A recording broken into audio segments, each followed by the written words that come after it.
My pleasure having you, sir. Thank you. Thank you so much. Thank you, Rufai. This interview will be to clear a lot of things people have against you. They say you do not have credible economic growth alternatives. For instance, they say you have just criticized President TINUBU'S government, but you have not given alternative or what you will have done or subsidy removal, as regards subsidy removal, as regards floating the naira, and as regards other things that President TINUBU did to stabilize the economy, which were bold measures. What will you have done? Rufai, I was surprised when you said this is about criticisms. They should have even said some things that I did that was positive, or I said I was positive.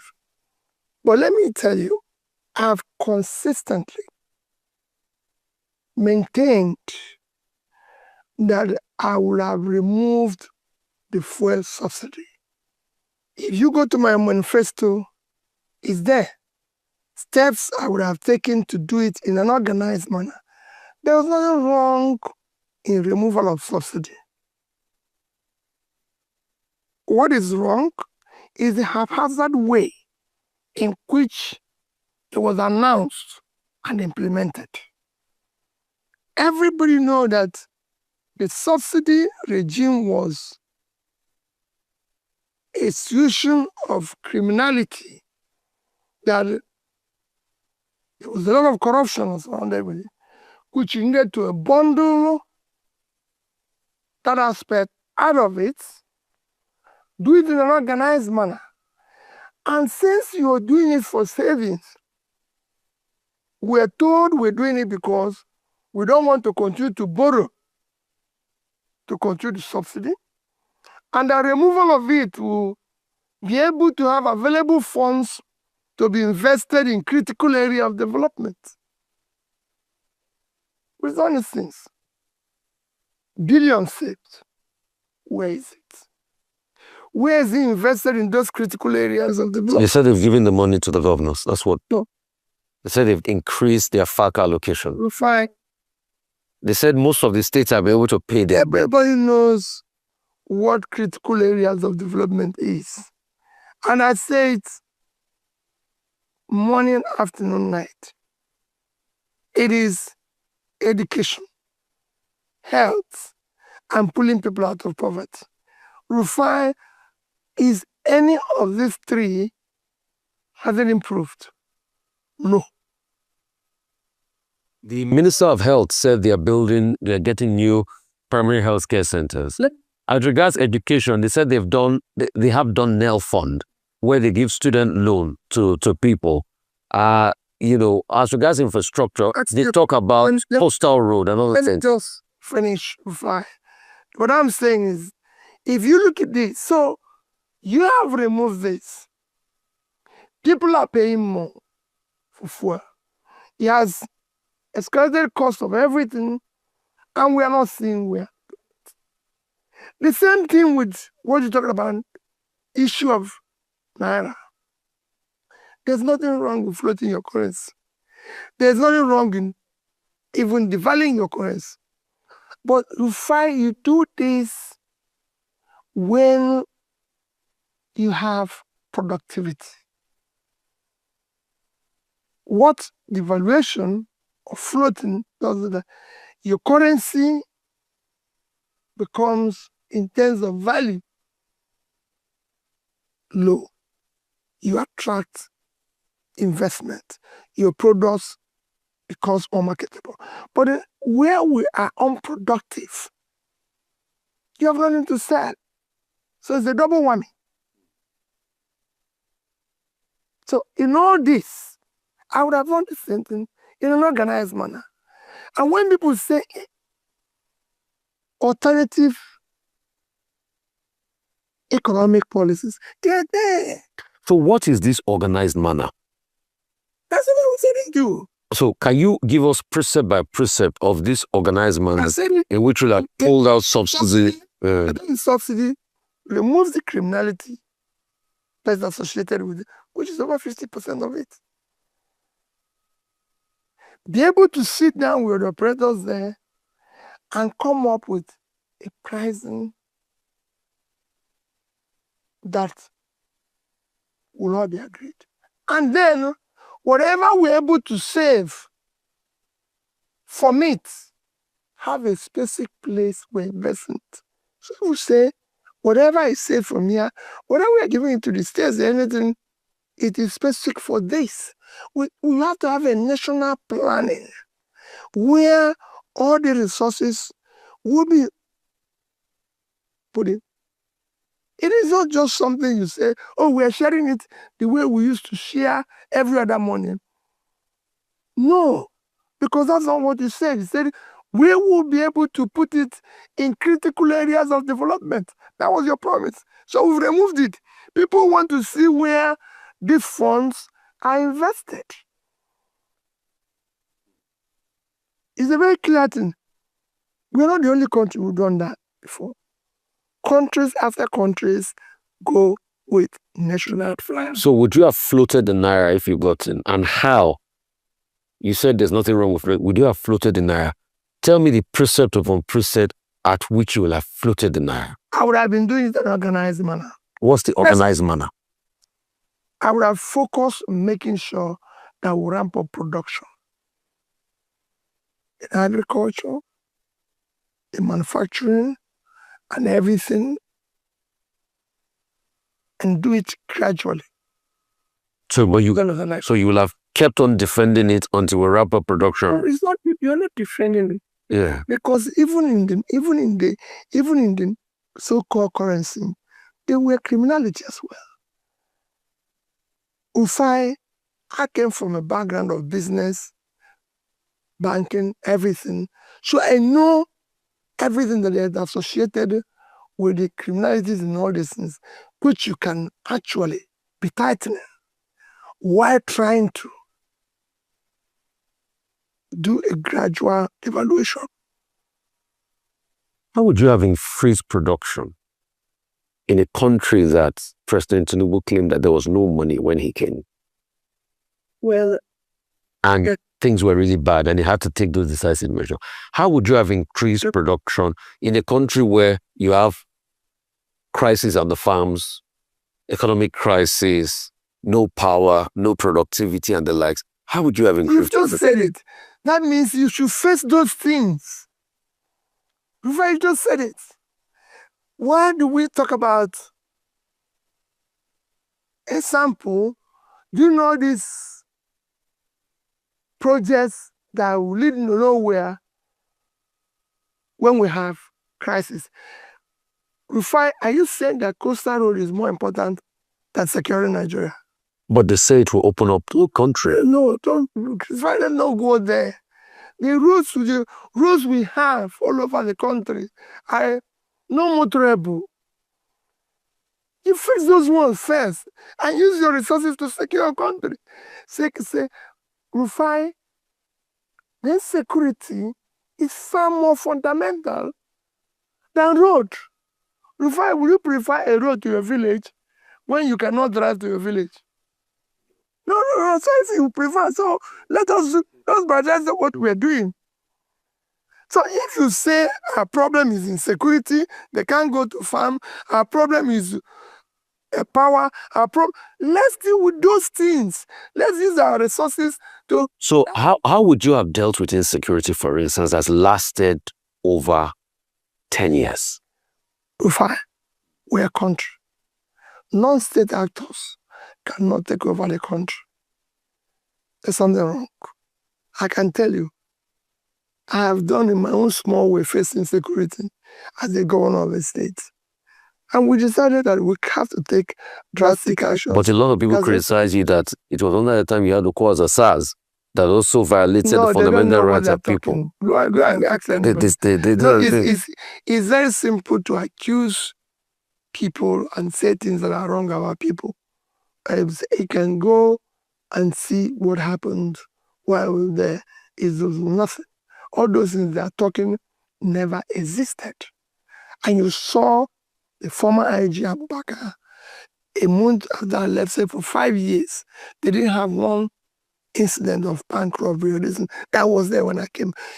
We are government. We must secure our people. And it requires decisive action. It requires, if we are at war, we declare war. And we know we are at war. But would you have declared a state of war on banditry if you had come in? Whatever it takes to secure the country, I'll do it. Let's talk about your records. And these are the criticisms. Yes. They say that when the Panama paper came out, they said you didn't declare some of the money you had offshore. They said when you were governor, you keep saying, oh, democracy and rule of law, but you didn't do local government elections. They also said... Can I take them one after the other? Take them one after the other. Let me take issue of Panama paper. Pandora paper, sorry. No, Pandora. Yeah, Pandora papers. Let me tell you, Rufai, I have a clear, legitimate trust, which is allowed in law internationally to be able to plan for inheritance purposes. And it is documented and everything.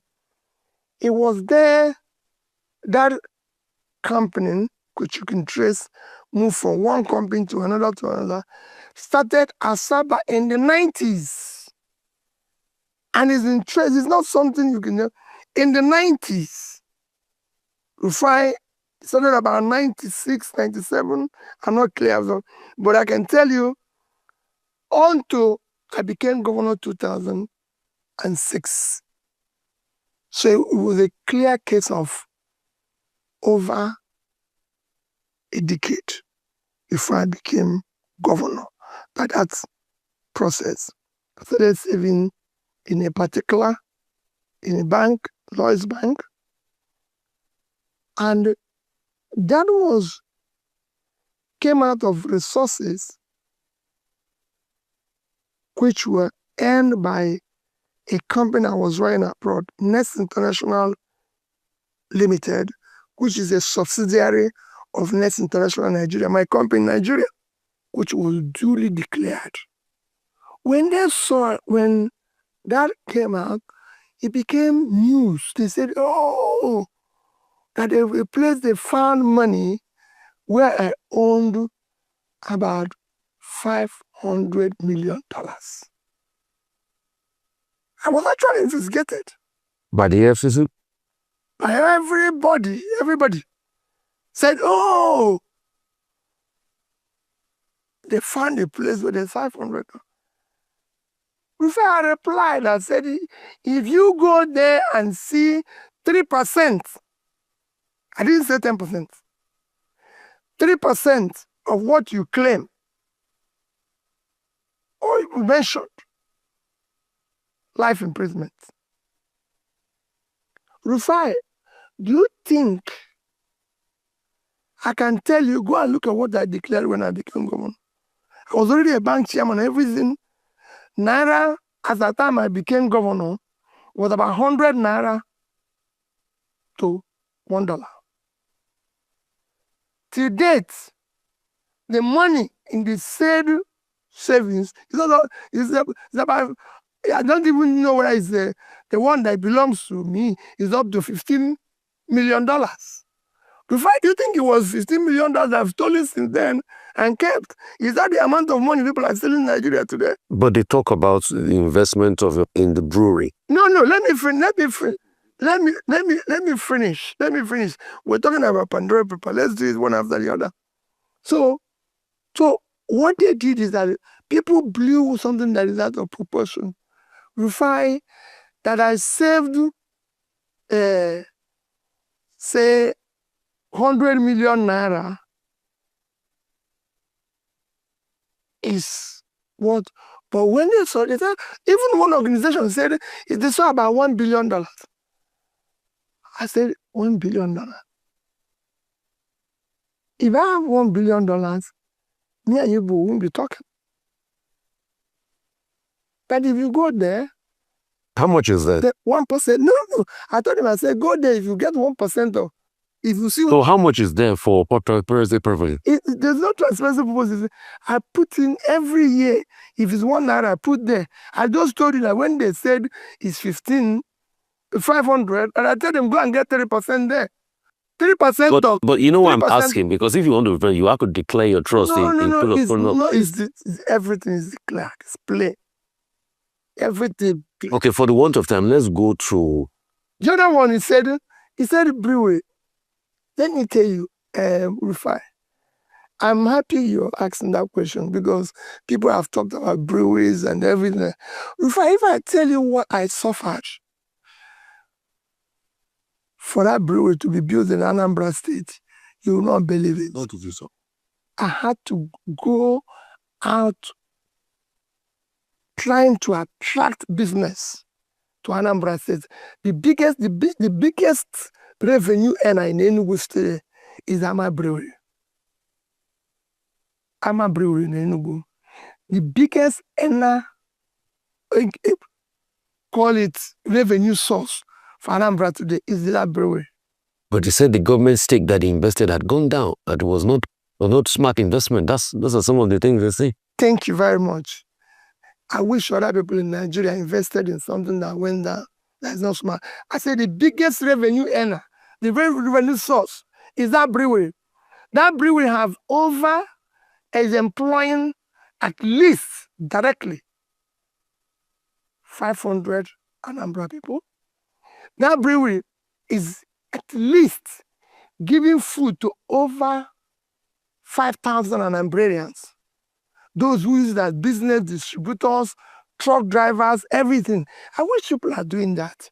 What we do is that we condemn what is that. Because of the way they've been treated, they are the biggest brewery in Ogun State. Have you ever heard anybody say in Ogun State, oh, the brewery is this? They have a bigger brewery in Ogun State. They say you brought poverty to Anambra. Those are the criticisms of Lagos State governor recently. So they said they say about they said I think they accused you and they said under your tenure poverty did increase and all of that. So you had no moral right to go to John Hopkins and talk about poverty. You are talking about narrow interest and narrow assessment. Go and look at Nigerian Competitive Index. Go and look at it. I was governor of Anambra State from 2006. And I was impeached. So you can say I was governor of Anambra State from 2007 to 2014, 7 years. I was effectively governor for 7 years because the first year I was removed, as you know. So I was governor for 7 years. Rufai, Nigeria as a country was a signatory to the global measure of development, which is Millennium Development Goal. That is a global thing. Nigeria was a signatory to it. Yeah. That is what made China to pull 439 million people out of poverty. That was made India to put over 150 million out of poverty. I can go on and on. But Nigeria was signatory to it. And it was signed in the year 2000. Rufai, I became governor in the year, started effective governance in 2007 after I came back from impeachment and tenure interpretation.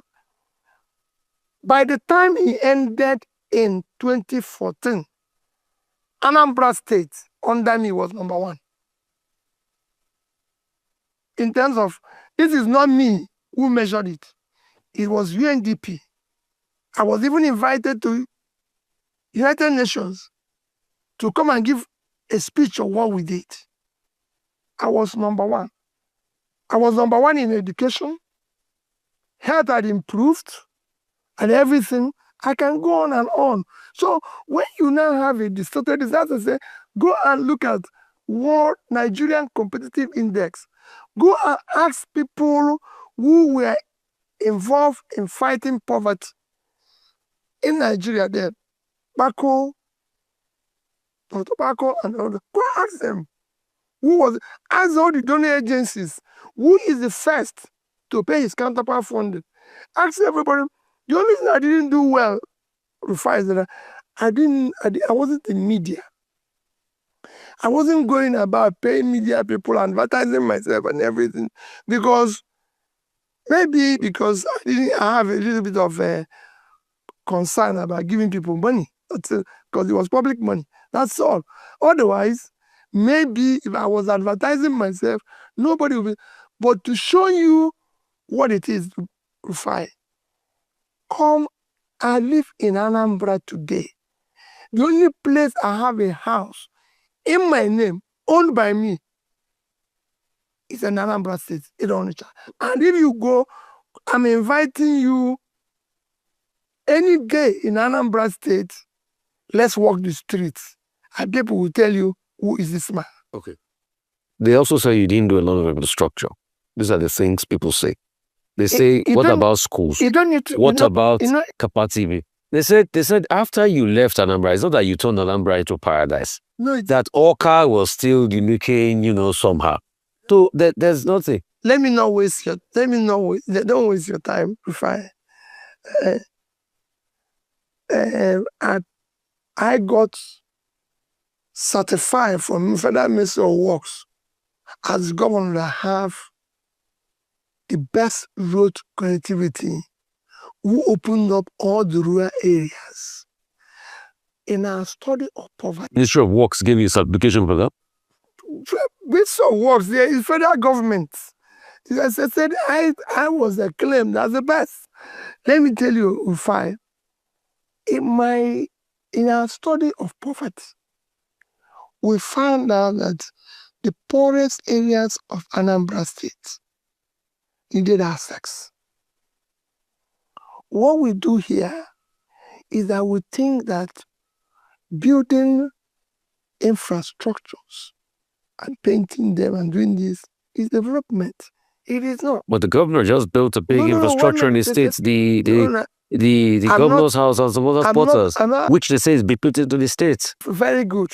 When I came, and it's very good, and I thank him for that. When I came, so why didn't you build that one? Why didn't you build that one? When I came, there was no government house at all. There was no governor's lodge. They were all burnt. There was no government house. There was no governor's lodge when I came. Not even House of Assembly. All those things were burnt because my predecessor had issue, and some thugs and hooligans came and burnt everything. So I didn't even have anything. In fact, from my village. From my village, I went to live in Onitsha. And then renovated and rebuilt whatever is being used now. So you could see the foundation. I don't know, but it's like anybody coming here and say, oh, this place is a bungalow. You have to live here now to build upstairs. So I couldn't have started building the huge one when I didn't even have any place. So the day I was sworn in as a governor, Rufai, in Anambra State, I did not see anywhere called Governor's Lodge to sleep. I did not see anywhere called Government House. It was after 1 week of coming from my village that I asked the Secretary to Government to vacate his office. So I started working there. And then went to live in Onitsha and started renovating the house. So where they are now, that is moved from, was built by me over 10 years ago. So now I built that one, built the government house, and then found out that we needed to invest in critical areas. Rufai, when I came, the schools, secondary schools, primary schools were in a very bad shape. That is not my priority. Should not be to start building where I'm going to live. My priority should be to invest in critical area of development. That's what I told the people I was going to do. And I turned the education around. Okay, let me put this to you. A lot of people also say that show me your friends and I'll tell you you are. You influence the measures of your successor that had a lot of problems. Is that a reflection of you? Which problems do you have? with all the, the being called by the EFCC and all of that, then what ensued as regards him saying you didn't leave as much money as you claimed behind and all of that, and the breakback that ensued. So is there a reflection of you that you back such a person? These are some of the things they say against you. Let me tell you, Rufai, Obiano has never said, and this is what I tell people, I didn't leave money behind. What you see here is that they go and say, oh, group said, that's what I was saying. Oh, this group said, oh, this didn't leave money. This group said, this group, at the time they interviewed me, I said, listen, I didn't hand over to group. I handed over to Obiano. So why are they talking? But group? What they keep on saying is the money that you claimed you left behind, it was not as much as what you left. That you also left a lot of liabilities. Let me finish now. They keep saying group said, Rufai, the money I left behind was not left in overseas. I left money in 3 banks. Those 3 banks are there. You can go there. In fact, after this interview, I have in my little office here a photocopy. I will give you a photocopy of my handover note, including the balances of that account as I did I left office, issued by the banks. I left in Access Bank, which is still there. 12 billion naira, $50 million. And I'm going to give you a copy. 12 billion naira and $50 million in Access Bank. I left in Diamond Bank.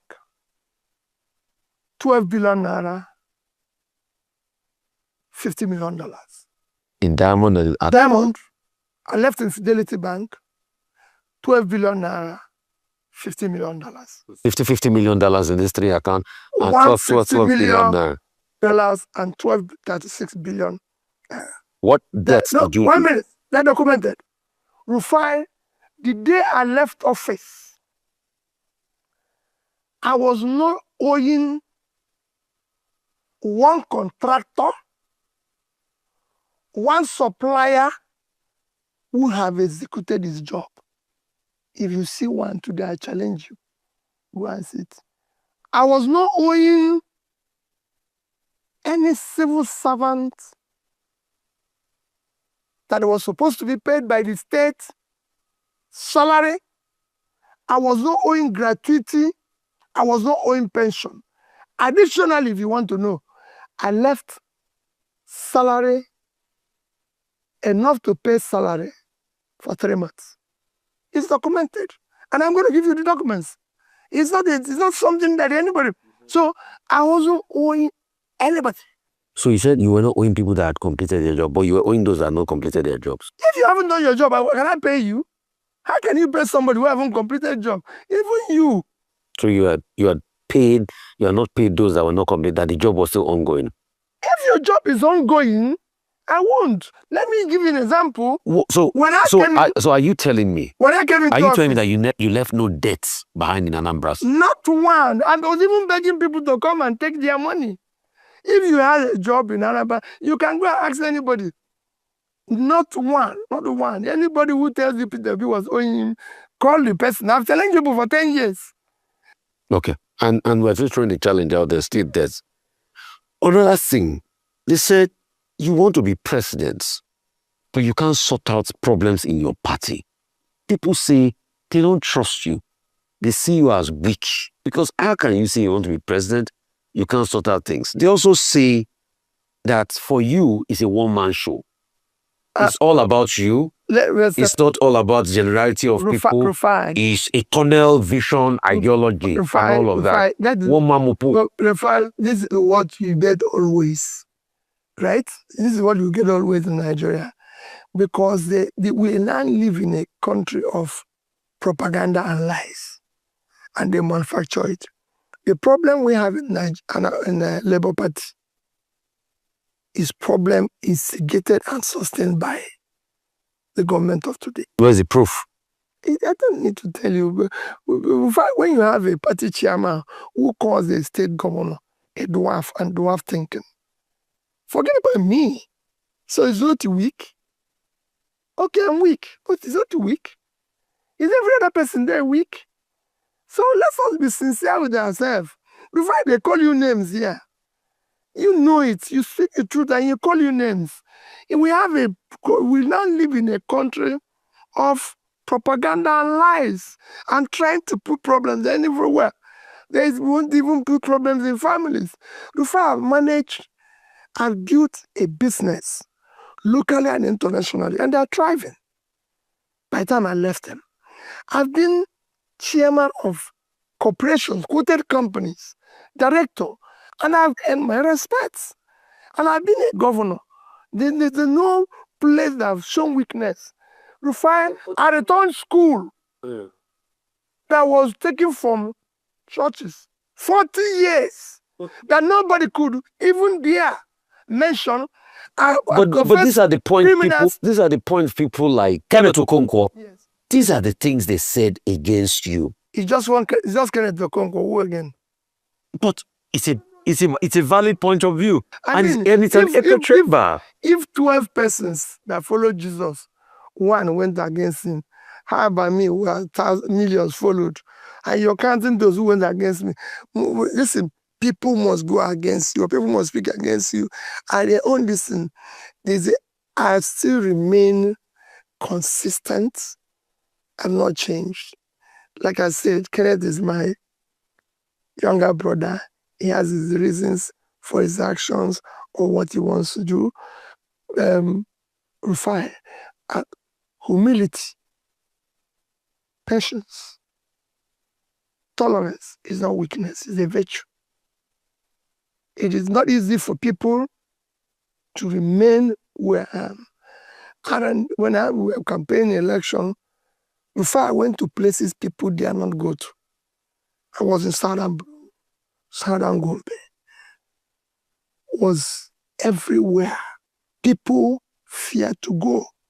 Before I drive around this country today, this year alone, I've driven from Abuja to Kafancha, to Kaduna, to Kano, to Katsina, to Jigawa, to Jos, to Benue, to Kogi. Where's doing that? So people just stay in their house and talk about this macho they are. Just like they stay, they don't go to anywhere. It's easy to be an armchair critic. For God's sake, I'm on the road. You know why they keep talking about this weakness? Because as it stands today, you don't even have a platform at which we're going to run elections. Don't worry. If Julius Abure says, I will continue with the Wahala, don't join them. He will continue the Wahala, and coalition talks are still going on. That might swing in your favor, that might not swing in your favor. So that's why a lot of people keep saying you're weak. They say, okay, you are so weak that you can't call out some activities of IPOM that is not palatable. But I mean, but these are the things they say. These are the things they say about you. And that's why they say, can you reach out into the north? I criticize every single act that is wrong. Whether it's go and follow it. Whether it's in the east, west, south. They say you're not hard enough on IPOP. That's what they say. I'm hard on everybody.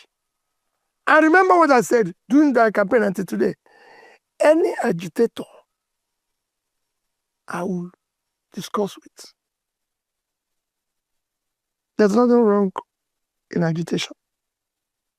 Whether it's Yoruba movement, whether it's Mora movement, any movement, I'll sit down and discuss with. It is important because you dialogue people. Even in my house, people agitate. Why don't you dialogue with them? I have children who say, oh, I don't want to do this, daddy. And I say, okay, let's give me your time. Let's talk. Why are we fearing talking with people? Let's sit down and talk. And then we have exhausted the reason.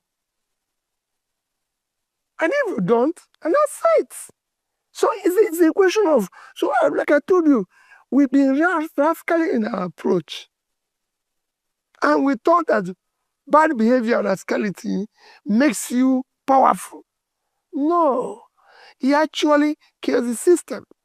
Good behavior has become weakness. Good character become weakness. Humility has become, everything that is good in Nigeria is classified as wrong. If I go into a place whipping people, shouting and beating people, I'm a strong person. So the current vice president was said about another candidate was going that, he's too nice, that he's not nice people that are needed in leadership. And that's the same thing a lot of people are also saying. It's unfortunate. About not you. And I also want to know your take on this state of emergency thing, Governor Fubara, and the fact that a lot of people are saying there's been state capture, democracy is waning, and the likes, and the courts and other sundry issues. Let me tell you, Rufai, as far as I'm concerned, I maintain it. There's no democracy today in Nigeria. So what are we practicing? So why are you running the 2027 elections if there's no democracy? We will continue to be agitating for true democracy. Rufai, being an election in Edo, does this show any sign of being a democratic country? Capital, no. Rufai, the coffin was nailed by what happened in River State. You cannot, on any circumstances, solve a problem in a democratic setting by going against the rules. You can't even solve any problem by going against the rules. There's a process. President Zuma went against the rules in River State? Of course, there's a process there's a process. You've just, what did you do? You've actually said it's undemocratic. When you go and bring somebody that is not elected, that doesn't follow, there was a process. But a lot of people too will remind you didn't hold local government election when you were in Anambra State. It's easy to point at Tinubu now, but what about you? I'm not pointing at them. I'm just telling you, I can tell you, go and check the court process in Anambra State. I was in court for years against conducting an election because people thought if I conduct it, I would do what everybody's doing. So it took me almost 7 years before we could conduct. I governed one of virtually the most difficult states at the time he had crisis. If there's nothing I did in Anambra State that people are proud of today, I brought stability and order in Anambra State. Before me, nobody who was governor in Anambra State had what you can call a peaceful reign. It was quarrel for 4 years. Ngige was quarrel until he left after 3 years. It was under me that things started change because of the same way I've managed things, started changing, and Anambra started becoming something. I even changed it from being home for all to light of the nation. I started doing things in an organized manner. Rufai, I was the first person in old and new Anambra State to be governor twice. So I started organizing things properly. So it is easy to sit there and say, oh, he did this. But the reality of it is, Rufai, come, let's visit the state. I live there. That's where I live. And when I'm there, I'm at home. It's the only place I am. There's nobody who will tell you today, this bit of visa house in Abuja, this bit of visa house in Lagos, this bit of visa house. I live in Anambra State. In Lagos, I live in a rented apartment. In Abuja, most times I stay in the hotel. So, but I have a home in Onitsha where I go back and I'm always there. So you can come walk the street, no security, and I invite you. Okay, Mr. Butteress, once there's certain, we'll still keep bringing most of these criticisms and asking you questions about the state of the no, they're going to be. It's going to be happening. And we'll keep asking you this question. But thank you so much for your time. Thank you, on this interview. Thank you for. But let me assure you, I'm committed to better Nigeria, and I have what it takes. I have the experience of all those who want to be president today. Nobody have my background. I built a business from the scratch. I've operated in the corporate world, and I've been a governor. And in all this, you can go and say, I was a social businessman. I transformed the smallest bank into a 25 billion bank then, and a private bank today. I've been a governor where I told you that the day I left, I was not owing anybody, and I've been the one who saved most money. And in all this, Anambra State has not bought me a bottle of pure water since I left office. Don't you collect pension from this? No pension, no gratuity, nothing. Okay, so you don't collect pension? I've not been, they've not given me bottle of water, pure water, not even rain water, pure water, the one that is in sachet. I've not seen one. But they gave you votes during the elections, your presidential bid. What does the Anambra government? I didn't say Anambra State. People who voted for me are the people. I said Anambra State government have not bought me a sachet of water. So nobody will say, oh, and you can go to Anambra State. If you seek any piece of land allocated by the state belonging to P2B, confiscate it. Okay. Thank you. Thank you so much for your time, ladies and gentlemen. It's been another very enlightening session with Governor Peter Obi, former governor of Anambra State, and the presidential candidate of the Labour Party. Thank you so much for your time. Thank you. Thank you. Fine, thank you. All right, an insightful conversation there. Rufai Oseni, very great job on that. I think you touched a lot of the right points. Where do I begin? I don't think you can start by critiquing your own work. Dr. Abati, your takeaways from that. The first major takeaway for me is Mr. Peter Obi's simplicity, his humility. Now, he's saying that, look, he has just one house in Onitsha. In Lagos, he has a flat. He stays in hotels in Abuja whenever he's there. Look, the same cannot be said for many of these former governors.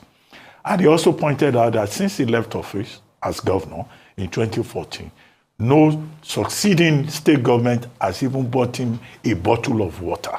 Well, if you compare that, I don't think he was saying that in the context of expectation.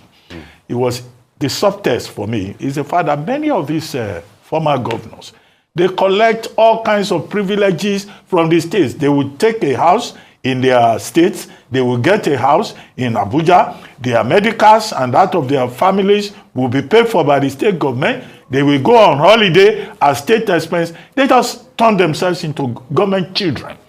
Whereas the honor of service should be more important. And so you have an example of one governor here saying that, look, it's not a parasite. It was enough for him to have served. And I think that that is important. And you recall that in many states of the Federation, there's been, a protest against former governors who end up living a parasitic life, living like leeches, at the people's expense in their various states. Again, about Mr. Peter Obi's simplicity. I was once on a trip to Morocco.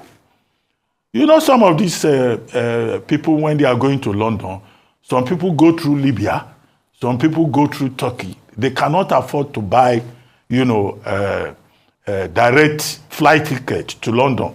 And that was even in those days when, tickets were even cheaper. Not now that, you almost have to go and rob a bank to be able to travel from one part of the world to the other.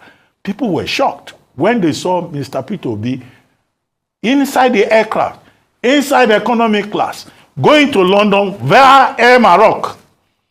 In fact, the whole aircraft, just stood up and they started clapping for him. They couldn't believe that a man with his kind of background as a businessman, a former governor, would just, take the simple route to go to London. I've seen him on the streets of London before.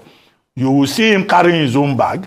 He doesn't have an entourage. Maybe you will see him with one person, Valentine, who was my classmate at Lagos State University. That's the only person you will see with him. And he will be walking on the streets like everybody else. So the humility that he brings to the task, the simplicity that he brings to it, the humanism, his lack of pretense, I think is something to be said for him. And it came through in that interview. Second is the record of his performance as governor in Anambra State. Now, as governor in Anambra State, well, you can benchmark whatever he says about education, about government house, and all of that against, the people of Anambra. In the Anambra will have their own assessment of, what has happened, how each governor has performed. But one thing that could be said about him was that he was a very religious, leader also in Anambra, particularly with the Catholic Church, and how he made efforts to reach out to other constituencies, whether church or Muslims, and promote the ideals of religious unity. Number 3, standout point for me here, was the point he was making about the state of the nation. Now, again, characteristically, he was talking about productivity. That is not enough for you to float currency, that you have to benchmark it with a lot of productivity. Well, he's been consistent in that regard.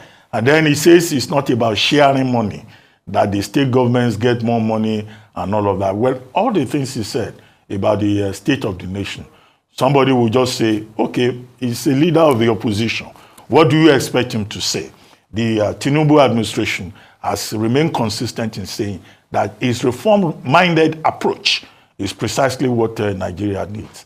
As for the crisis within the Labour Party, I don't think it's something that you can wish away. That Labour Party, gave a lot of young Nigerians a lot of hope. I think it's unfortunate that the Labour Party has not been able to put its house in order. And as leader of the party, that is a question that will always, come across. But, look at his humility, his simplicity. I think, he represents a different kind of example of political leadership, of business leadership. This is a man that has been involved with 3 different banks, and yet he sees the need to give account. I hope that more political leaders, will learn 1 or 2 things from his example. Complete lack of pretense. Thank you. Absolutely. Unfortunately, our time is up. I know you wanted to put in one sentence, very quick one sentence. I said time is up. Time is up.